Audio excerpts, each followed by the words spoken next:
Nick Haschka, Dillan Ferguson, welcome to Acquiring Minds. Hello. Thanks for having us. You two have set out to do a regional roll-up of generator dealers and servicers in California. You've got the first acquisition done, so we'll hear about that one, as well as the whole thesis here. What has you guys so excited about generators? Nick, let's start with you. You've been on the podcast a few times, including episode number 6. So I'm going to direct people there to get your full backstory, but do give us the abbreviated version of your background and what led you here. Yeah. So grew up in Minnesota, went to school at MIT, followed the trodden path of corporate management consulting, startups, corporate, kind of did a meandering path there. Got into small business in 2016 after a failed startup attempt and never looked back. Bought a plant service company, got into buying add-ons, and then eventually got into doing some investing. And then a few years ago, decided it was time to try to do another platform after we exited our landscaping company. And that has what has led us here to building on-point generators. And to be clear, when you say exiting the landscaping business, that's not the plant services business. So plant services, you acquired, Correct. Did some bolt-ons there, then kind of we did carved an out adjacency. and divested from the commercial landscaping division of our what was mostly a plantscaping business. And that was, I had, spent time trying to build that outdoor division, and it worked okay, but it was not, it wasn't the business I had hoped it would be. And it was a very crowded market. And so we just made the decision to sell that part of the business and sold that to a private equity backed commercial landscaping company. And that left me free to find something new. And your partner in that venture continues to be the operator, president, CEO of the plant services business, The Right Gardener, it's called. Yep. Anu and I, we set off together. We were at the startup that failed together, and we were available together. And so we've done this whole ride pretty much hand in hand every step of the way. And and we're involved in everything that each other does. Cool. Thanks, Nick. Dillan, tell us a little bit about yourself. Well, went to school, mechanical engineering, right out of school, jumped into the corporate world with ExxonMobil. Kind of came up in their systems, learned how some of these bigger organizations operates, mechanical engineering, slowly kind of migrated towards operations and management and things like that. Continued my career. I always thought I'd continue to climb that kind of corporate America ladder and stick with that. And it wasn't only until a few years ago I even really found out about, ETA and the SMB community. And really dove in, with both feet on Twitter, reading all the books like most people do. And about a year and a half ago, my wife and I, maybe even a little bit more, kind of made the conscious decision that we were going to maybe take a shot at this thing. And right around that same time, just, through mutual contacts on Twitter, somebody reposted one of Nick's tweets and I ended up following him and reaching out. And the tweet was about his thesis on this generator company. And so I decided to reach out to him and I said, hey, I might be a good candidate to come in on this thing with you. And one thing led to another. And like most millennials, what started on the internet evolved into what's now a partnership, I guess. And Dillan, just in terms of your own kind of motivations, trajectory, since you were somebody who saw yourself going through a corporate career, basically, for the duration, what was it that derailed you? Yes, you hear about ETA, but why do you think it resonates so much if you were comfortable in corporate, basically? Probably anyone who came up like I did, once they get to a certain level in their career, they start to realize that, hey, I could probably go out and do this on my own. You know what I mean? Like what's stopping me from going out and trying? And it was really just a lack of understanding, coming up in that corporate world. I didn't even know this whole community existed. And, Twitter really opened up my eyes to what was out there and what was available. And that was really what led to us jumping in and giving this thing a shot. Great. And what are your respective titles? What does it look like? I guess my title is COO. Nick and I, we'd been talking for 9 months to a year before we landed this this first company. And so we were pretty clear on what our roles would be. My role at the company is everything operations. So day-to-day people implementing processes and procedures that, would directly affect operations. And Nick basically handles everything else in the growth side of things. Great. Okay. Nick, what was the contents of this tweet? So I had done this before, and I did it with saddled with debt and financially, personally guaranteed, completely strung out. And I was like, I'm not doing that again. And I didn't do it that way with landscaping either. I realized that, I wanted to. I didn't want to do it alone. Like, I've never wanted to do this alone, and I knew the moment that Anu and I divided our responsibilities, I was going to feel pretty alone in the seat. And I wanted to find somebody, a peer, and recruit somebody who would be a good complement to my skill set, and do it in a true partnership arrangement. And I talked to a lot of people. I used Twitter as one of the recruiting vehicles, and just seemed like working with Dillan was going to be really the perfect fit of what I was looking for in a partner, to wrestle this thing to ground. And so here we are working together. And to be clear, this tweet was just a recruiting tweet, or you were also laying out your vision, your thesis for generators? I actually don't remember. I think I had posted as I'm looking for an operator of sorts, but it can be for the right person. The right person is going to be a person who is more than an operator. They're a partner in the venture. And so that's really what I set out to find, was another operating partner who would be mostly focused on this, at least for a while, focused 100% on this. This person would be my successor, my chosen successor as CEO, should that ever, I want somebody who wants to grow into my job. Well, I want to take a self-serving digression here for a minute, because to tie this into Smith List, which is the job board that we recently launched for Nick, people like you, to find Dillan, people like you, and to make these pairings happen. And so it's basically a job board for operators and GMs and presidents, but really kind of more entrepreneurially minded GMs and operators. In my own thesis with Smith List, there's a subtlety there that because it's not just any GM, it's a GM, an entrepreneurial GM, I've started kind of calling it. Now that word entrepreneurial gets thrown around. Every job has, every job description says we want somebody entrepreneurial. No, but really, this needs to be that. So, Dillan, for you, if you were entertaining buying your own business, what about working with Nick instead? Scratched whatever purely entrepreneurial itch you had. Yeah, for anybody out there considering this, finding a partner is difficult, but I think buying a business by yourself is even more difficult than that. Coming from somebody from, the corporate world, like I said, I thought I had what it took to buy a business on my own, but there was just so much I didn't know, you know what I mean? And I had read the books and the podcasts and all these different things, you know what I mean?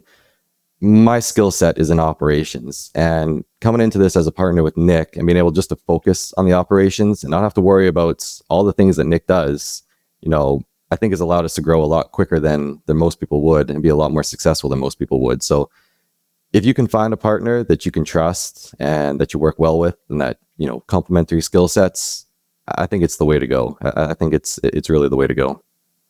And Dillan, is this also one of these where it's just a matter of breaking out what your skills are versus Nick's? So you said your skills are really in operations. Does that mean that the idea of the financial piece of doing a deal, the searching and actually closing a deal was something that didn't appeal to you? Or am I maybe stretching there? No, that's exactly right. It was one of those things that I knew I was going to have to do if I was going to go down that road, but it was not something that I was interested in. Probably not something that I'm even that great at.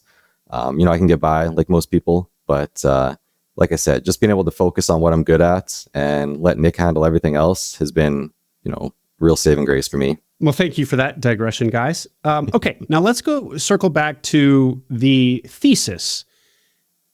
Nick, what is the thesis, please? Yeah, so our thesis is that basically we're betting against the incumbent utilities' ability to solve the fundamental issues surfacing in the electric infrastructure systems. And that's for a variety of reasons. You've got climate change, you've got end of life issues, you've got electrification, you've got migration and movement patterns of where load and where people are going and where pockets of electrical demand are going. Everything is straining this system in a way that it's never been strained before. And how that's manifesting is 8 continuous years of worse reliability performance on the electric grid nationwide. And it's been particularly acute in California over the last 2 to 3 years.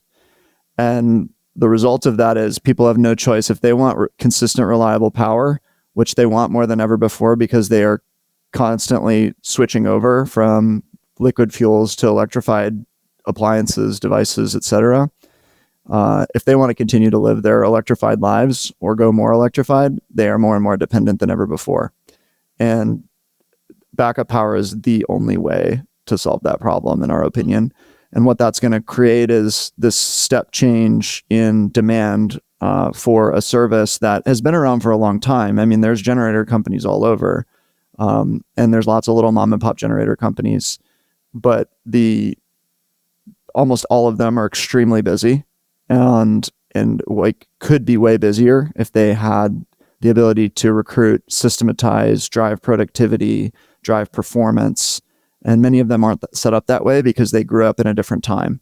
And so our thesis was, could we build a fundamentally more scalable, higher performing platform than anybody's ever built before, and starting here in California by assembling a set of incumbents and standing on the shoulders of the very good businesses that came before us that were just built in a different time, and modernizing them and growing them and putting them together into an integrated whole with the full range of installation and kind of full life cycle services around the generator, or really more broadly, the backup power system, not just the generator. Tell us more about what a quote generator company is and does. Give us a picture.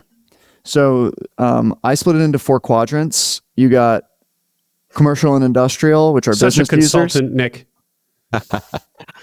That's right. You can take them out of consulting, but you can't take the consultant out of them. Can't take the 2x2 out of the consultant. That's right. Yeah. I even presented the 2x2 to the team this morning. So there's the commercial and industrial side, and there's the residential side. The commercial and industrial side is driven by basically business necessity and regulation. Those are really the 2 fundamental planks. On the regulation side, you got mandates for every telco tower has got to have a backup generator. Every skilled nursing facility has got to have a backup generator. All broadcast media, radio towers, TV towers. So there's all this basically class of critical infrastructure that is deemed a necessity, and it rightfully is a necessity to have backup power in place. That drives a whole business around installation, service, and maintenance, the full life cycle of a generator. Increasingly batteries as well, to provide an uninterruptible power supply or short-term needs. The residential side is mostly weather-driven. It can also be a little bit health-driven. You've got people with sensitive equipment or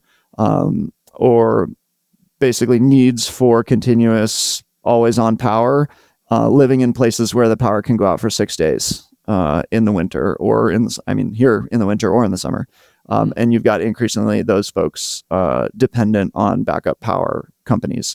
And so, we have a full life cycle of service. You can call us and we can put together a project for you, design the project, permit the project, come and install the generator, and then we'll come back on a maintenance cycle that is appropriate for the system you have and the needs that you have in terms of how critical. And so really that's it. You got the install side and the service side, and then you've kind of got the 2 segments, the business side and the residential side. Feels like that's how so many of these small businesses break down. Yep. Installation, service, commercial, residential.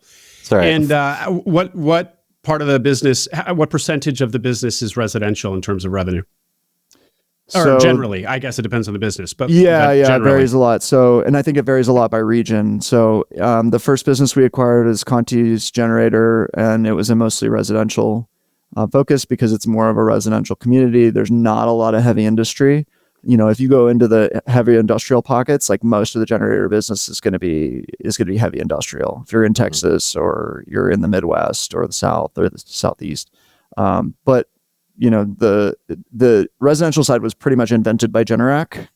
They were the ones to commercialize and mass market the residential backup generator, and they've had these moments of glory in terms of filling a really, really important market need around major weather events when people get power knocked out for weeks at a time. Hurricane Sandy, Hurricane Irma, Harvey, and California. It was actually these last 2 winters have been monumental in terms of driving demand on the residential side. Whereas the commercial side, it's more driven by the facilities need as well as the regulation around specific facilities and what their backup requirements are. And so your thesis doesn't have you picking commercial, industrial versus residential. You're going after both, because typically I feel like it's one or the other when there's a thesis at play, but not in your case. No, I think we're trying to do both, and residential is a good on-ramp and a good training ground. And for the technicians, it provides a good career path to grow their skills. And I mean, generally the business and industrial, as the generator goes bigger, the complexity goes up, the criticality goes up, the stakes go up. And so it creates actually a really nice kind of built-in pathway for your technicians to grow their skills. They can start on the residential side and gain skills, and as they gain skills, earn more and do more critical work. And just to give people a picture for the residential side, what does one of these cost? And then what does it cost to service, and what's the life cycle like? Is it basically kind of like your HVAC unit sort of thing? Yeah, you want to hit it down? We benefit a lot from the area that we're located in, being the Bay Area, and we cater to high-end luxury homes where we're located here. So, on the very low end, your typical Generac unit or your typical Kohler units, whatever it may be, you might be looking at $20,000 for a full installation, and that can go up to a few $100,000. We'll see even on the residential side here in the Bay Area. So from the very, very small to a unit the size of a chest, up to a couple hundred kilowatts in size for some monumental kind of building / home. But it's quite the range, and with that comes project scope and all these different things that we have to deal with. And the generator, what it looks like, is basically a big box attached to the ground. Yeah, exactly. A lot of people are familiar with the Generacs that you see sold at Costco or Home Depot. We don't do a lot of that. Like I said, typically our units are the larger liquid cooled units. So they're going to be, the size of a small car, typically something like that. And so with that, like I said, comes a lot of project scope. We're talking about, a lot of underground utilities, how we're going to mount these things, where we're going to put them, working with PG&E, the local utility, and things like that. They're quite in-depth projects.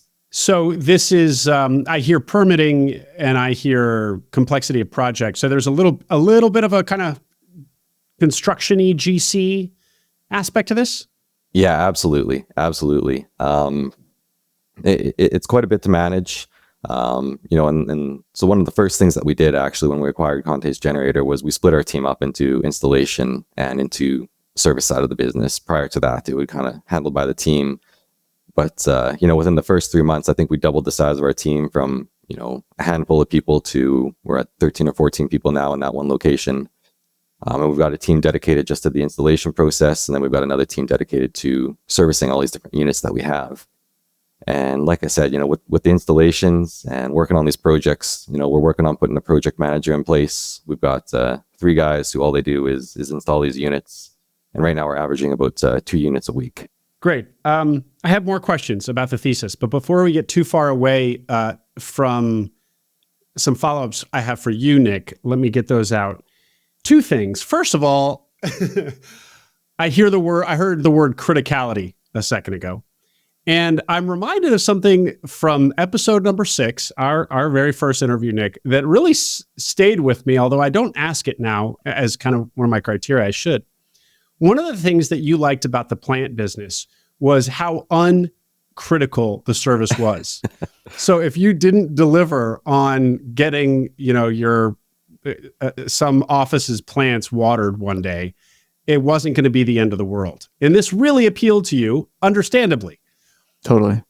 Now you've chosen something that is mission critical where, you're not only in the business of keeping things up, you are the backup plan. You guys are the backup plan for when it hits the fan. So yep. It's almost like the criticality behind the criticality.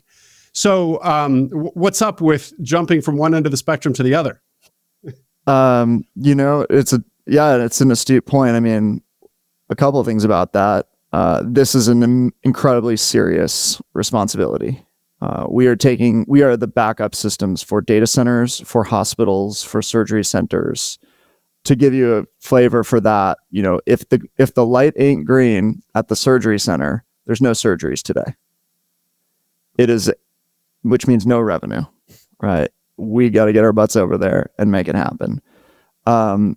This is a much more serious, well-resourced, well-thought-through venture than my first one, for sure. The first one was just me, basically, and Anu, I guess, fully bootstrapped, levered to the nines. This is not that. We knew that this was like a serious venture and a serious opportunity, and we needed to go and make sure that it was approached in that way. And that's what we've done.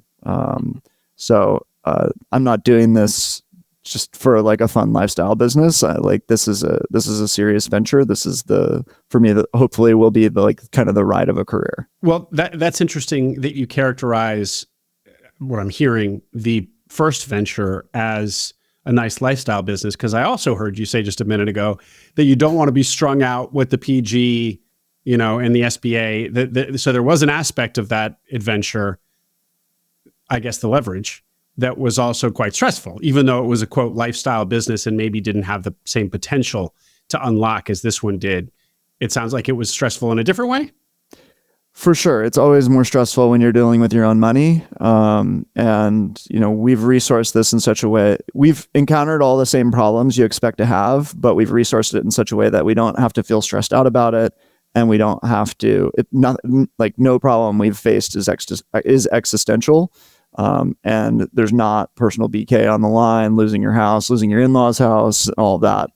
So it feels a lot more rational, and it feels a lot more straightforward. And it has allowed us, and will continue to allow us to focus on doing the things we know to be the right things for the business for the long term, even amid, some near-term pain. And the pain somehow doesn't feel that painful because it's not like, it lacks the kind of personal, emotional tie into, your personal piggy bank and everything you've ever worked for cumulatively from the moment you began your career till today. We don't have that at stake here. And it's allowed us, I think, to go faster and do more and be swing a little bit harder. And Nick, you said this is kind of maybe going to be career making, or, one of the big things that you do in your career over the next however many years it is. Were you looking for that, or did you see this opportunity in generators that was so compelling you had to run at it? Or were you itching to do something and this was the best thing from among a menu of options? Probably more of the latter. I wanted to do something again. After we sold off the landscaping company, my job became fairly uninteresting. I spent some time dabbling in a bunch of different things, but really it was all in the interest of finding the next thing that was worth it, worth the sacrifice, because make no mistake, there's been real sacrifice associated with doing this. Not a lot of sleep has been had in the last, call it 9 months. And I've been away from family more than I had been for the prior 6 years. And so there have been some real sacrifices associated with taking this leap, but I wanted to do one that I felt would be worth it, both because I liked it and I'm proud of it, and because of the opportunity as well. Well, not to keep calling you out, Nick, but that also reminds me of one of your other criteria from one of our early conversations where you said you never wanted to wake up in a hotel room away from your family. So I guess you had to loosen that one up a little bit. The kids are a little older now. It's easier, for sure. You go through phases. Sure. Yeah. Sure. And the circumstances change, constraints change. And so I haven't woken up in a hotel yet. I know Dillan has. Just a few nights. Yeah. But I'm sure I will. Probably this week, maybe next week. Okay. And then just on the kind of financial opportunity, I know there's more to this than just that, Nick, but you have with Anu, the right Gardener, it's doing well, it's kicking off cash. But you also have Cub Investments. So you're an investor in the ecosystem. I've seen deals come across from you, and I know some of the folks whose deals you're in. Is that not something that could have become your full-time thing? Oh, it definitely could have. I mean, I see a fair amount of stuff. Right now, it's all forward to other people who I know are interested. And sorry, I'm too busy to do anything other than this right now. So it could have. I wanted to. I think at my heart, I'm a builder, and I'm happier, building and versus investing and doing more studying and passive work. It's fun to do at times, but ultimately, I think because of our experience and the opportunities we're focused on, I feel like it's probably a better use of our experience and skills to focus on the operating side. Well, thank you for indulging me, Nick. The evolution, because it's just interesting to have tracked and see what you're doing now versus what you were doing before. So back to the thesis, a couple more follow-ups. I just mentioned, Nick, that you're in some deals of people, mutual connections. And that also, there's a couple deals in particular that you've seen in your investing that gave you further strength in your argument for this generator play. What did you see? Just to a couple more data points about this opportunity. Yeah, so we've got two friends, LPs, investors in the ecosystem who we've either invested alongside or followed from the beginning. David Fisher in Northwest Indiana had a nice run with a generator company. He's exited recently, but is still kind of working in the space.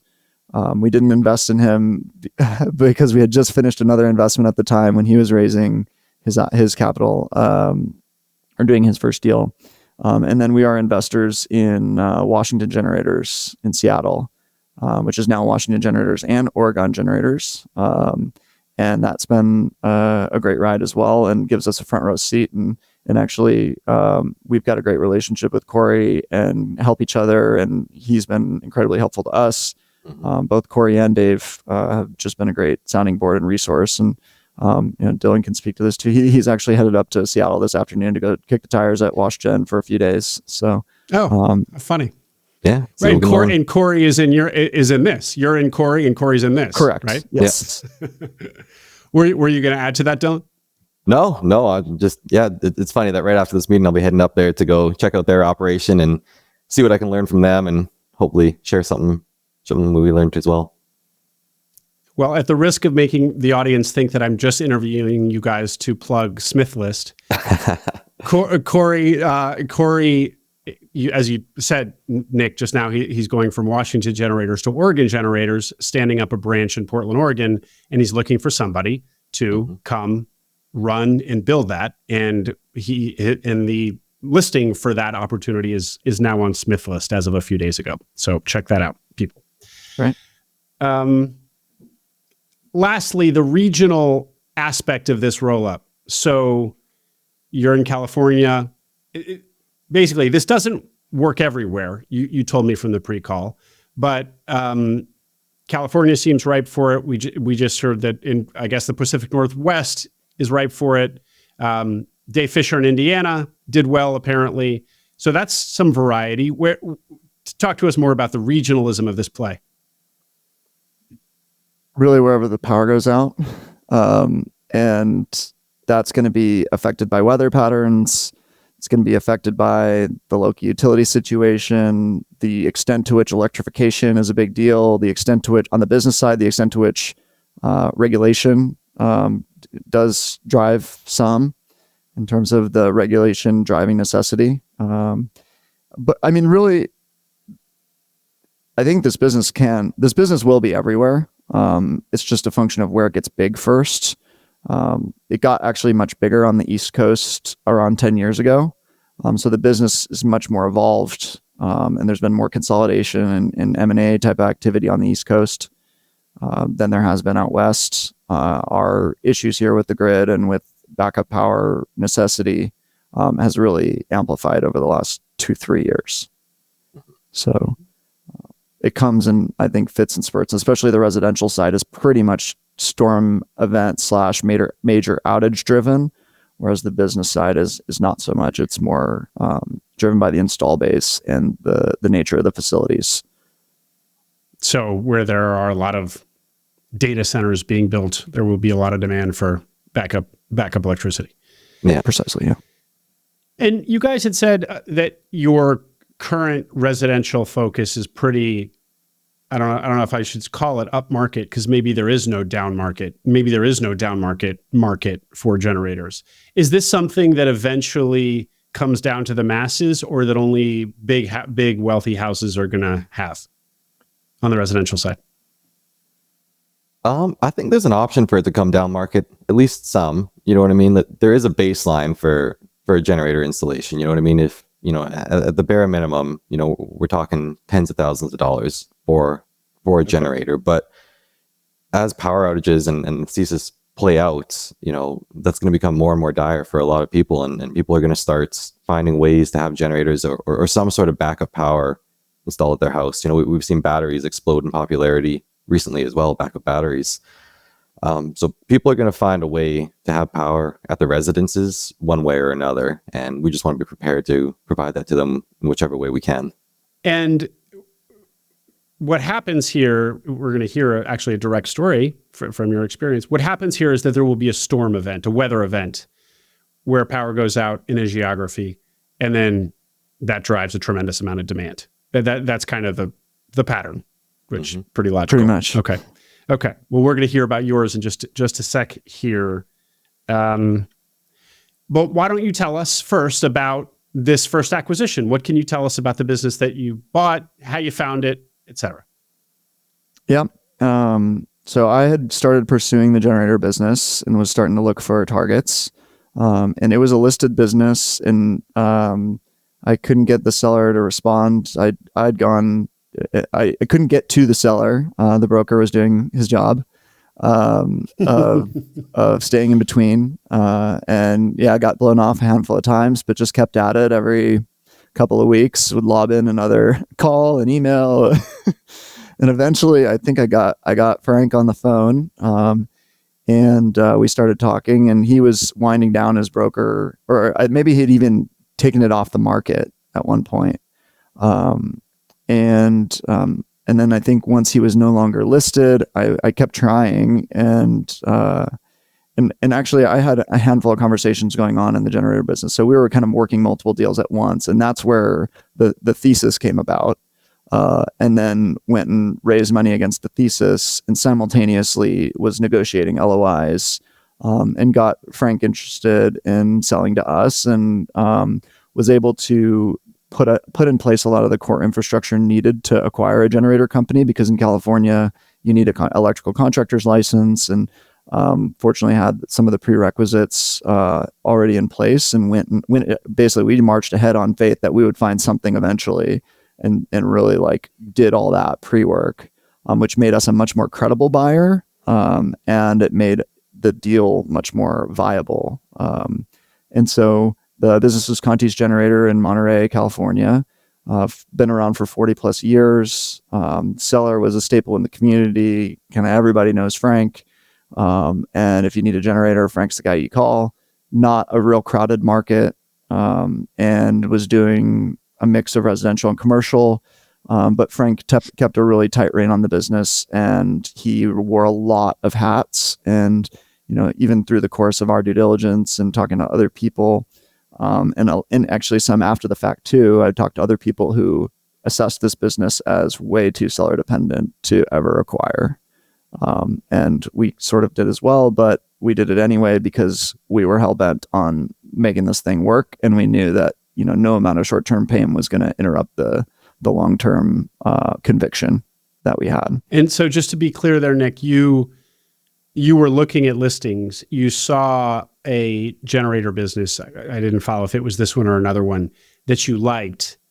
And I guess had already had conversations with Corey and Dave in Indiana. And so then it was really like where this kind of a broader thesis crystallized, and like, oh wait, let me not buy just a single generator business.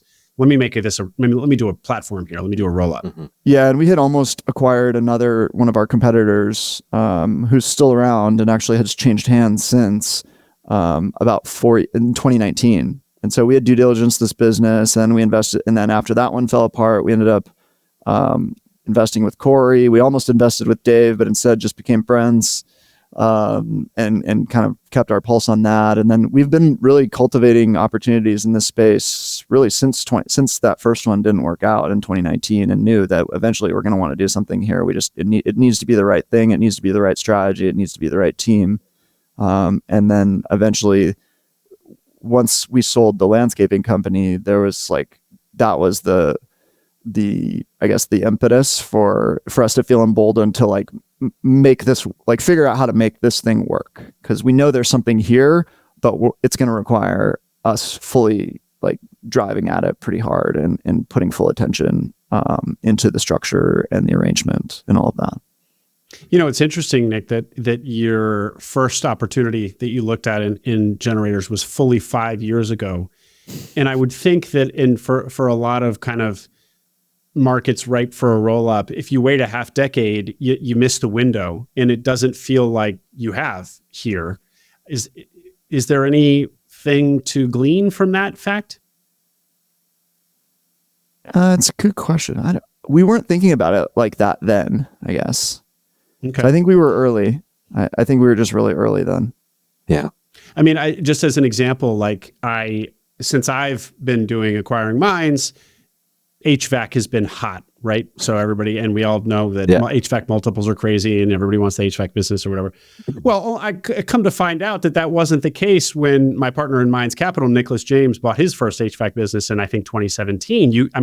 The multiples were really low. These were very undesirable business, which was news to me. So it's like, oh, I get it now. So these industries do become hot. Kind of, PE discovers them, or searchers discover them, or sponsors, whomever discovers them. And then there's a crowd effect and everybody goes after them. And that can happen.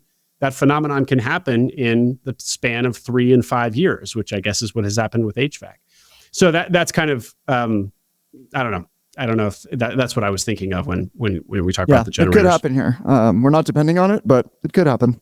Can you share what it looks like to raise money for something like this? Like what the structure is? I mean, that's, just at least clarify a little bit the vagueness of that to help educate people of what is that? Or did you raise $5 million, $50 million? What does it look like? Yeah, so we raised preferred equity. Total cap on the raise was $7 million. We brought in about $6.5 million. It allowed us to go all equity into the first 2 deals, or almost all equity. A little bit of seller debt as well. Didn't have to raise senior debt. And the second one is the part. You're raising the equity in particular for the second one because the capital is available. The debt capital is available for the first one, but it's really hard to get leverage on the second one. And we knew that it would be likely that the first business we would buy would not be was not be there yet in terms of institutional quality to go get commercial debt. And so you're stuck in SBA. And then what can happen is you can get stuck in seasoning requirements where you couldn't go get more debt, which means how do you finance the second acquisition? And so what we did is we went out and did a preferred equity round. It's a unique instrument, and it's an instrument I've spent honestly kind of like 5 years plus thinking about how to structure in terms of what would be a good arrangement that is a fair allocation of risk and upside between sponsors and equity investors. And what we came up with was a waterfall structure, not dissimilar to how a lot of real estate like cash flow oriented real estate investments work, where the sponsor is kind of getting escalating carry with actual performance delivered. So not return on paper, but actual return of cash. And so each time we return multiples on cash, our carry goes up. Okay, a couple follow-ups there. So I want to understand better about the deal 1, deal 2 thing that you said. So you said for deal 1, you could probably get debt for that pretty easily, namely the SBA? Yep. So you could go, so to do your first deal, you'd go out, you'd finance it with an SBA loan and then have some equity. But then deal 2 would be hard to finance with further SBA debt because why? Because you just wouldn't have enough? If you want to do it fast, especially because they're not going to give you more money until you can show performance for 2 years. And if you know about the J curve, it's not going to be 2 years, it's going to be 4. Before you're actually in a position where you can say on a backward looking basis, like, here's what I did over the last 2 years and here are the earnings, and look, I'm paying back my debt and I can do this. So it takes a long time before you can go back to the well. And especially we anticipated this business is going to be tough. This transition is going to be tough. I am not likely to have like, if I just fast forward 2 years and I look back, there's going to be a lot of pain, and that pain is going to be reflected in the financials. And a bank won't believe that I am through it yet until they've seen 2 full say 2 full years of actual performance translated into numeric, into the P&L, into the balance sheet. I could say that I'm there, but that doesn't mean they're not going to believe me, even if I'm correct. And wait, so to be clear, if I buy business number 1 and then I want to buy business number 2 in 2 years or less, for all my guests who have done that, they must have had really, really, really great performance in their first 2 years to go do that. Generally, I've never quite understood can happen, that. Yeah. But it's not an easy loan to get. An expansion loan for, especially if you put the investments in and your earnings are dragging. Like, let's say you think you bought $800K of SDE or earnings, and chances are in that year 1 you did not do $800K, you did 0. So going back to buy business number 2 using more SBA debt, your lender's going to say, your first acquisition's going in the wrong direction, right? Prove to me that you can do this. Yeah. Okay. Interesting. Well, then I guess I'll have to be much more on the lookout for people who've done 1, 2, or 3 acquisitions using SBA debt in a much shorter amount of time. This is news to me. Okay. All right. So you calculate that you're not going to, first acquisition is going to have J curve. It's going to be bad, at least on paper. You're prepared for that. So you'll be comfortable when you're in it. But your lender won't be. So you're not going to be able to get debt to finance acquisition number 2. Therefore, you need cash equity. And so that kind of started to dictate how much you wanted to raise from investors for this project. Yeah. So we basically raised enough to do 2 full acquisitions and get to a scale that would be institutionally financeable, which is, call it $1.5 million of EBITDA. So you raised $6.5 million, and which allowed you to buy 2 businesses basically in cash with a little bit of seller note in both. That gets you to, what did you say just now? 1 plus in Yeah, I mean, you probably EBITDA? need to be at least 1.5. And really, it's for us, it's how much can you get out of that, right? Because we did 1 raise. It's not a super flexible instrument to be able to be taking more equity. We pretty much need to live within our means from here on out. But we raised enough equity to get to a point where we're like at a fairly significant scale. $1.5 million of EBITDA. So that allows you to not have to raise equity anymore, give away any more ownership. now that's a big enough business with enough EBITDA that you can raise debt, non-SBA institutional, I think you said, or conventional debt. Yeah, exactly. But the conventional debt at $1.5 million of EBITDA, aren't you still in the J curve for both of these businesses? So even though your EBITDA number is big, it's probably pulled back from where it was before you got in there? Yeah. But the underwriting is going to be on add-ons, which makes it a little bit easier. Okay. And if you've got some experience in the business at that point, that makes it a bit easier. You can kind of show them a track record of acquisition success. So there's just a lot more there to underwrite against for going into number 3 and 4, et cetera. And you're still, ideally you're going to have a pretty strong balance sheet at that point as well. Like you're, for funding the third and the fourth one, you're not going to be 90% levered. You might be 90% levered on the incremental deal, but the enterprise as a whole, it's not very much, you're not adding very much leverage to it. And then your point about carry. So this is maybe a term that can trip people up if they're not used to it, because searchers tend to think in terms of ownership or equity.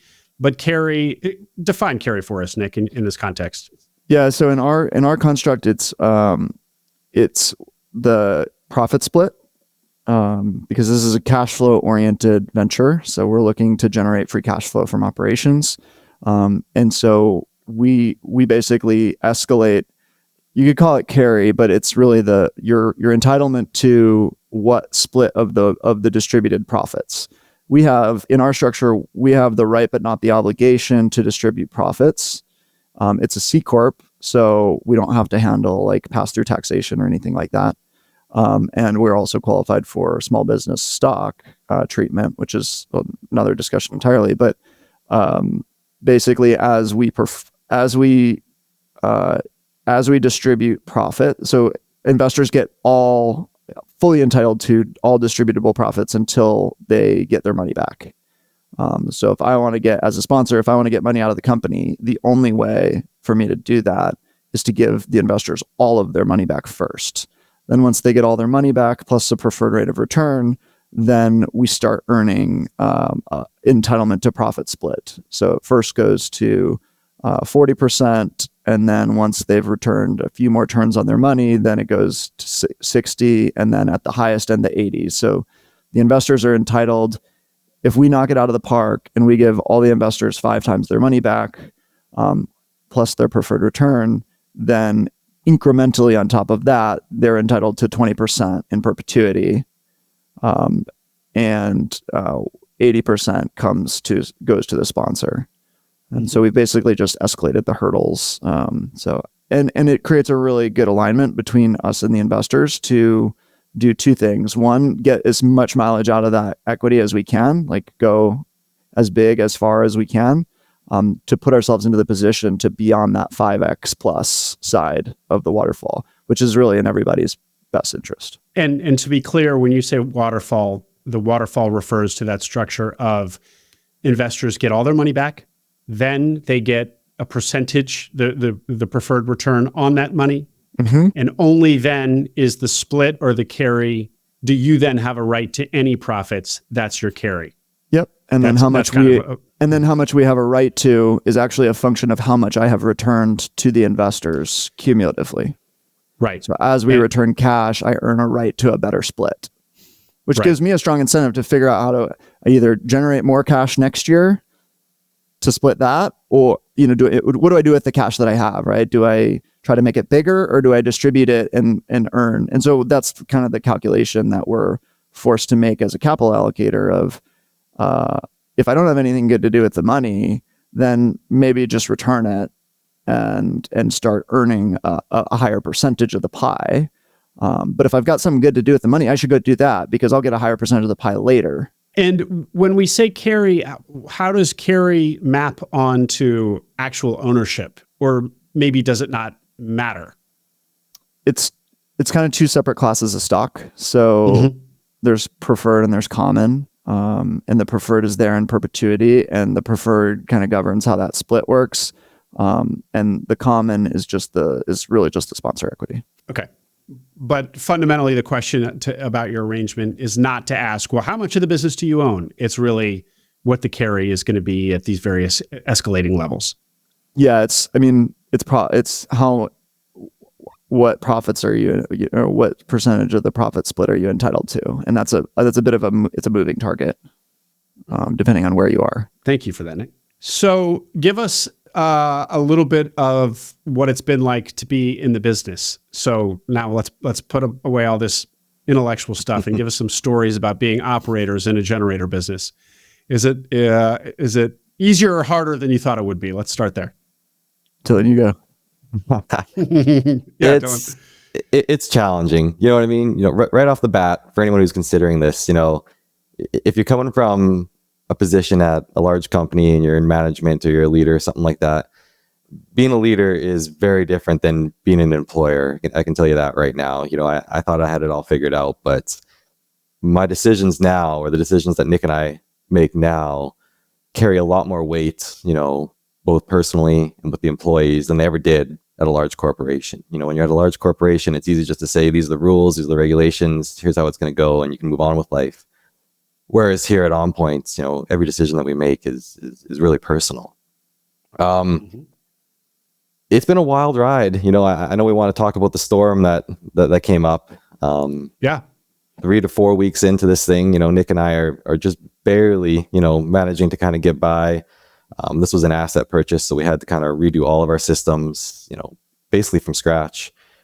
And this business typically was getting maybe 10, 15 calls a day, inquiries. And we had the California atmospheric river, I think they called it, come early July of this year, and knocked out power to all 1,500 of our customers. And we went from, about 10 calls a day to 200 calls a day or something along those lines. Like, it was, it was a wild ride, you know what I mean? So it was all hands on deck. Wow. And we were just, we were in there, Nick and I both, 14-hour days, just trying to get by, you know what I mean? Keep our customers happy, keep the power on where we could. And we learned a ton about the business in that 1 week that we had lost power there.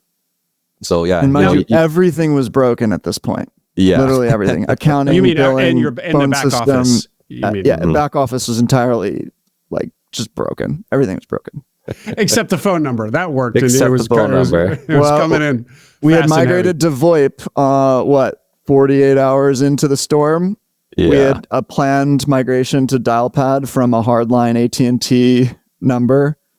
So that we had a new phone system we didn't really even know how to use. It did give us eyes on more calls because on the copper line, no visibility into what calls are coming in, who's calling. You got to be really diligent. But we didn't have a system for writing the calls down and managing and making sure everybody got called back. And when you get 300 calls and you're used to getting 10, good luck with that. No matter how good your system is. Forgive me, but what is everybody calling about? Isn't the generator that's already on their property supposed to be giving them power? So, yeah, right. Great Seriously. question. So we're not the only game in town. We're primarily a Kohler Cummins dealer. There is another Generac player in town. But typically what you'll see is, over time, customers will stop paying for an annual service, or, you'll get tailgaters coming in and installing generators, to a subpar standard. And people won't know that the generators aren't even working until the storms come, right? And then all of a sudden their power goes out and backup power doesn't come on. And so, during these storms, we're doing our best to help out, all these different customers and whatnots. But, we learned a lot about where we need to put priority in, and that needs to be on kind of some of our critical customers. As Nick explained, we've got a large customer, commercial or industrial and commercial base. So, our guys are putting priority on the hospitals. They're putting priority on the police stations and the fire stations and all these different communication towers. And at the same time, we're doing our best to try and get all these other people back up and running as well. I'll back up there a little bit. When we came into this business, the seller was wearing all these different hats. Nick had mentioned that, a lot of people had passed up on this business because of how difficult that transition was going to be. And, we've probably underestimated just how many hats the seller was wearing and his role in the day-to-day, because, he was our primary electrician. He was our primary technician going out there and repairing these machines. He was doing all of our sales. And then at the same time, he was doing all the things that owners do, managing people and payroll and all these different things. And so when we came into this business, our transition plan, probably wasn't where it needed to be. And on day one, he basically handed us the keys and said, good luck. It's your show now. And so right off the bat, we were trying to hire, we needed to get an electrician in the door right away. We were trying to backfill some of these roles. And when that storm hit 3 weeks into this thing, man, I tell you, we were struggling to kind of, keep people up and running and get people where they needed to be. But it comes with the territory, right? Transition plans. How many people are at the business? How many employees did you inherit? We inherited 6 employees. About 6 employees. All technicians? No, we had 1 office staff. We had, I guess, 3 technicians and a gentleman who worked in kind of our warehouse. Mostly great people. We ended up letting 1 gentleman go, but other than that, I mean, the team was fantastic. A lot of credit due to the seller. He had built a really sturdy team here. But at that point, we hadn't had any time yet to hire to backfill some of these roles, and so we were just kind of stuck with what we had. And so honestly, you had 300 calls coming in and 3 technicians to service 300 calls. Yeah, at least. Yeah. Yeah, and he was Nick, getting a lot of calls directly too. I mean, we can't even begin to understand like to what extent he helped us out. I know he was helping us, and he was probably 24/7 as well. But he was out there triaging, and he almost kind of had his own book of service work that he was doing as well that we didn't even have that much visibility into. And so it was, it was challenging times. Mm-hmm. Mm-hmm. Another thing to say or call out about the generators businesses is that they're basically electrician businesses, or I should say electrical plus businesses. But your technicians are electricians first plus skills on top of that. No, Nick, you're shaking your head. I mean, for example, Corey, when I talked to Corey, Washington Generators, he kind of talks about his business as an electrical service business. Mm-hmm. It's kind of both. It's kind of both, hiring for generator technicians. It's quite a unique industry. You really either got to be a great electrician with mechanical aptitude, or you got to be a phenomenal mechanic with the ability to pick up on the electrical side of things. So we've had a lot of success actually hiring mechanics from, say, BMW and Mercedes, mechanics who are used to working on, a lot of electrical systems. They're familiar with troubleshooting and diagnostics. We've had a lot of success hiring people from that background. At the same time, electricians do make greater technicians, but you really got to be able to have the ability to learn both sides of the business if you're going to make a good generator technician. Well, through that atmospheric river adventure, what was the takeaway or the learning? Anything? I mean, I felt like you probably got 6 months of education about your industry in 72 hours. Yeah, you nailed it there. I mean, Nick's been doing a phenomenal job, and maybe you can talk a little bit, Nick, about some of the software you've developed for the company there. We always knew where we needed to take this business and what systems and processes we needed to implement. That event just maybe expedited some of the changes that we had made there. Like Nick said, we had just transitioned from our old copper phone line to internet-based phone. That gave us visibility into all the calls that were coming in. So Nick's done a lot of work on the back end, developing the software that we're using to run this company, and really just everything on the IT side. And at the same time, that's helped me to implement the systems that I need to implement to make sure people know, what they're supposed to be doing, where they're supposed to be going, all these different things that you come in and you do as an operator. Yeah. Nick, did you want to add to that? Sorry. Yeah, and we're still deep in it, just building the data architecture of the company and then mapping the old, whatever information we have and can cobble together into the new data architecture of the company and then building a scalable, both the scalable architecture as well as like the system and the user interfaces to that system that allow you to run and keep track of everything at a much higher volume, so that we're not inhibited by the memory of any individual team member, or everything needs to live in a database at some point. Mm-hmm. And there needs to be a system and a process for capturing that information, organizing that information, relating that information to the other information that you have. So it's been an evolution, but we made the decision to let's go figure out that data architecture first and start building those information systems first. And what we've built ourselves, our own system to to run our own software. And we realized that I think that was going to be the fastest path to get us what we need versus trying to implement an out-of-the-box system where we literally have no data to populate it with. Because we had a lot to work with. What is it, Nick? Is it, Airtable and Zapier and Salesforce, or what is it? We're on AppSheet. It's a low-code environment by Google. Oh, sure. You and I talked about that years ago. So the You've other always company, been an we've been AppSheet running guy. on it for years. Yeah. And so, yeah, we've been building everything in AppSheet, and who knows, someday we might land on something else. We're actually taking steps to professionalize some of the database side into Google Cloud SQL. But you have built this kind of very custom CRM / effectively CRM plus service Titan, thing in AppSheet yourself. So Exactly, sometimes what working on the business is for you, Nick, is doing this custom low code, no code stuff. Yep, exactly. Okay. Yeah, as an operator, to be able to tell Nick, one evening after work, hey, by the way, the install backlog, could use a little tweak here, and then the next morning it's updated and it's exactly how we want it, as an operation. I mean, it creates so much efficiency for us to change and tweak everything exactly how we want it to suit our business perfectly. You know what I mean? So I can't understate how much, the work that Nick has done has helped this business grow. Totally. Although I got to ask, because as a one-time developer myself, I know how fun it can be to code. Coding is kind of fun.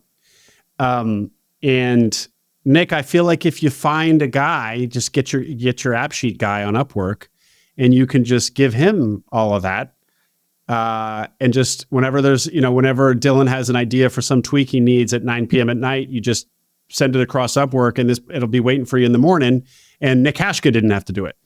No? We will probably get there at some point. Right now, the work we're doing is so formative and so foundational to the invention of the process as it should be, that you need somebody with as much of a mind on how the business works or how the business should work as you do on the ability to execute simple code. Like Dillan asked me for a feature, I don't know, a couple days ago, and I started coding it, and then I realized, ooh, this is going to create a whole load of problems. And then I think it went late into the night, and it would have been an easy feature to build. It's just that that's not what should have been built. And then what we landed on was something what I think is way better and puts us on a much better trajectory. And that only happens because I know the details. Yeah. And it would so be put really it another hard. way, some of this coding work is really strategic, actually, because it's foundational to what you're how building. the process should work, how the data should be stored, how it should be structured, how it moves from one table to the next. There's a lot of strategy going on just in the process of trying to build the business in the software and make it so that there's only one correct way to do the process. And it all works together. Great, guys. Well, we got a hard stop here in just a few minutes, so and still got a couple things to get to. So let's return to kind of numbers, money numbers. So the first business, Conti's, did you tell us what revenue and SDE were when you bought it? And if not, could you? Yeah, a couple million, shy of 3 in top line. Honestly, the bottom line was somewhat irrelevant in that we were just going to run it so differently. So, SDE advertised, mid 6 digits. But to run it at that, a lot had to change, which is why we went from, kind of 6-7 people to 13 14 in the first 3 months. We had to really amplify the volume, even just to get the basically to pro forma the earnings. Mid 6 figures, so call it $500,000. It was reported SDE was that. Yeah, a little bit more than that, but yeah, less than $1 million. Yeah. Well, Nick, you some listeners might remember you as the buy small guy. So even when you're doing an ambitious roll up for your platform acquisition, you buy something that's pretty small, pretty small. No? Yeah, no, that's it. You got to start small because you will learn so much more. You can get into every crevice and figure out where the opportunities are. And And I think we are building, and we've made like pretty big strides at building a foundation that can be really, really big, but doing it on a kind of a small stage first. Okay. And so, employees, you said, Dillan, you said there were 6 employees, 5 technicians, 1 office, 1 warehouse? Yeah, give or take, about 6 employees, maybe 4 technicians. We had a lady in the office and a gentleman in the warehouse when we started. And today you have how many? We have about 13 employees at this location. We're at about 6 technicians. We've got an install team of 3 people. We've got a gentleman in the warehouse, an office staff. We just hired our first salesman who's been going out there and, making our sales. And we have a general manager in place. Wow. And we've got some offshore support as well. Offshore as well. So you more than doubled headcount. Yep. In 6 months. You bought it in January, did you say, or was it December? January. In January. So we 6 just months. Hit month 5. Yep. Sorry, yeah, no, We're about 5 to hit months. 5 months, yeah. Wow. Okay. What does the revenue look like? We're run rating around 5 now, a little over 5. And then I think we're pretty much trying to track to 7 for this year. Now, how do I interpret that? Is that because of how, on an ongoing basis, how much demand is up, or is that all that additional huge bump in revenue all concentrated around the atmospheric river? And so if I took that revenue away, you'd be where the previous owner was? No. How does it look? Yeah, I can answer that. Nick always likes to say this business always wanted to be bigger, and it was always just held back by the seller for his own personal reasons. He had a fantastic business here. And again, a lot of credit goes to him. He built a great business, but he liked getting out there and he liked doing the work himself. He didn't like to see anybody else kind of get out there. His expectations were incredibly high, so he limited the business to a size that he was comfortable with. But it always wanted to be bigger. A lot of people like to say, we don't do any advertising and the phone doesn't stop ringing. And that was absolutely the case for us. We had, a ton of runway ahead of us in order to expand this business. And we're only limited by, how many people we could throw at it. And so we took advantage of that, and we got out there and we hired some fantastic people that have been out there helping us build this business up to, where we think it could be. And are you, to do all this hiring, is that all from the earnings of the business, or are you bringing in some of the fund money, to infusing the business with more of the fund money to afford some of this stuff? No? Yeah. Great. No, we're pretty much, we're yeah, living within our means now. Mm-hmm. Very exciting. So you feeling good? I mean, this seems like it's going well. It's starting to feel good. We'll put it that way. We're getting there. We're getting to a point where, we're sleeping well at night for sure. And just as we started, before I hit record, you told me some big news. What was that? Yeah. So over the weekend, we just closed on another acquisition that basically doubles us again. So 12 more staff, business, it's about 2 hours from here, headquartered, great assets, great team, much more concentrated on the B2B side. And it's called PowerGen. And we've got a seller who wants to keep working with us, which is going to be immensely helpful. He is comfortable continuing on in his day-to-day role. And so we closed the business on Friday. I haven't been there yet. We haven't told the team. It's in Tracy. So, where's Tracy, California? East Central Valley? Yeah. It's basically just kind of on your way to Stockton. If you're going over to Stockton. And so, we'll be doing the meetings tomorrow with the team, and we're going to run it in place for a little bit and just really get our arms around exactly how they do everything. It was a stock purchase, so we didn't have to break everything on the first day, which is a tremendous luxury. And he carried a big Say note. more? What do you mean you didn't have to break everything, and why did you have to break everything when the asset purchase? So we get to keep the EIN, keep the entity in place. There's one box check that has to change on the W-9, but other than that, we had to do a switch over in insurance, which was really easy because we have an existing policy in place, and it was just basically we put our policy over the top of the new wholly owned subsidiary. But everything basically transfers automatically. We inspected all the contracts. There just wasn't a lot. There's almost nothing to change. And so the fact that the ownership change didn't really impact anything or anybody. And so we executed the agreement and sent the money. And that was kind of the full extent of the transition day. Whereas with this one, it was like, oh, we need accounting to work. We need payroll to work. We need insurance. We need this. We need that. And the laundry list of everything that comprises a corporate infrastructure is brand new.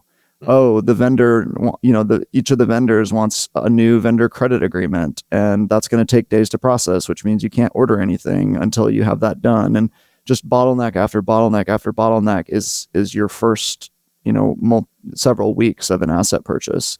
Whereas this one, there's just none of that. And then an atmospheric river hits. And then an atmospheric river hits while everything's still broken. Yeah. No, but that's a good reminder. It's not something that we just kind of take, or I take it for granted. I don't spend a lot of time talking to my guests about it, but it's a good reminder that all of that red tape, if you will, is really a heavy tax during the transition. It feels like urgent but not important stuff. You got to get it done, but it's not really. It's just to get it out of the way so you can carry on. Okay, but what of course the reason not to do a stock purchase is that you're carrying all the risk of the existing entity. How did you get comfortable in this case? Yeah. Honestly, in an asset purchase, you are still carrying a fair bit of risk, even if you are technically not. Ultimately, this is America and anybody can sue anybody for anything at any time.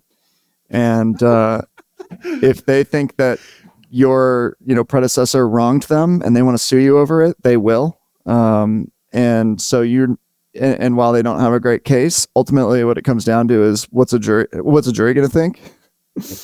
What are the legal bills versus just settling and for the legal bills, amount? yeah. So, and then environmental liabilities, sales tax liabilities. There are actually a fair bit of liabilities that transfer to the successor, regardless of the structure of the arrangement.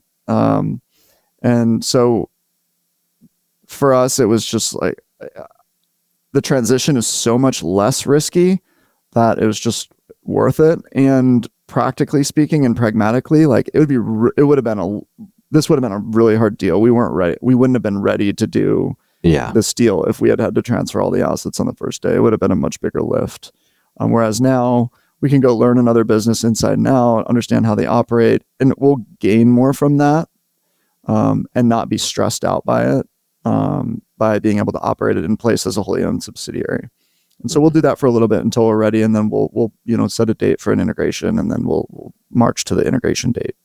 But not be forced to do it on a business that we literally know nothing about. Wouldn't even know where to begin in terms of how to operate it. Nick, are you a stock purchase guy now? Like what I heard you just say about asset purchases felt very general. Like maybe generally you feel like it's really overstated, and you'd probably be pretty comfortable with stock purchases going forward, and might even advise that to the listener. Now that I've done it both ways, and I've done a lot of asset purchases, and man, I've been doing it the hard way. But I guess it's one of those, Nick, where it's kind of like it's all good until it's not. So, it feels, the stock purchase is easier in every way until one of these liabilities bites you in the butt. And then you're like, oh, that's why asset purchases are better. So maybe you're in that zone right now. Fair enough. And I do think, I don't know that you'll ever really know how it would have unfolded if you had gone the other way. And that also presumes that like you have a choice. There's not always a choice. Yeah. And there are certain deals, given certain fact patterns, it's never going to be totally clear cut. And sometimes it will be clear cut. And if you want to do the deal, like we actually couldn't have done Conti's in a stock purchase. He wouldn't have sold it that way. So it was straight up not an option. Okay. Yeah. Okay, guys. Well, let's close out here with just talking about snapshot of where things are. So I'll put words in your mouth. The thesis is looking pretty good 5 months in. No? Great. Yes, great. So you're tired, it hasn't been easy, but in terms of the thesis, the observation about the tailwinds here and the potential here, that is on track. If you're not even more bullish, perhaps. Yeah, absolutely. Cool. And then goals. How do you think about KPIs in terms of the overall project? Like, are you trying to get to X revenue in Y year or Z number of acquisitions? Or does it all really just come back down to like capital allocation decisions, Nick, based on your waterfall and carry that you put together? And it's more kind of driven by capital allocation decision by capital allocation decision, and it's kind of that. So you're kind of deciding on an ongoing basis. How are you thinking about, like, your 5-year plan? Honestly, I don't know that we think too much about it. I mean, there was a model that was shared with investors, and I do look at it and compare how we're doing to how we said we were going to do. But at the same time, I've also shared with him, like, I've got 2 speeds. I can go 0 or I can go 100. And right now I'm going 100, and it's going to be 100 until it's not. And so we're just going to what did the model say, Nick? What did the model say, just out of curiosity? Just give us some benchmark of what this might look like in 5 years. I think 5 years, boy. I want to say like 50, 60 million over 5 years to year 5. 50, 60 million in 5 top years. Line. Of top line, and should convert at, call it 18% EBITDA margin. 18% EBITDA margin. Okay. Yep. So 10 million, and I actually, I'm recalling now from the pre-call, Nick, that you said that getting to $10 million in EBITDA is kind of a threshold for being a business that will generate interest from institutional buyers. Absolutely. So is that the finish line? Not, you'll make the decision, but is that sort of like when you seriously evaluate, should we sell, should we keep going? Yeah, I'd say we're not selling for 5 years at least. And we want to build a business that we wouldn't want to sell 5 years from now, and that tons of other people will want to buy. Yeah. The goal is to build it so that it does. Yeah, I mean, really, you want to build the business that they want, that you don't want to sell.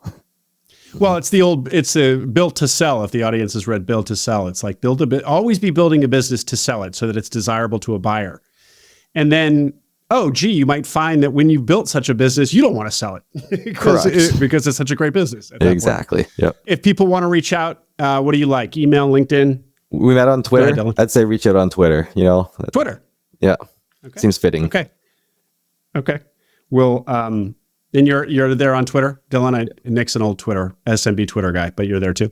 I'm there too. I'm going to try and get more active. That's one of my resolutions here. So I want to get more active. I thought I'd be posting a lot more about my day-to-day life of operations, but it's just been busy so far, but I'm going to try.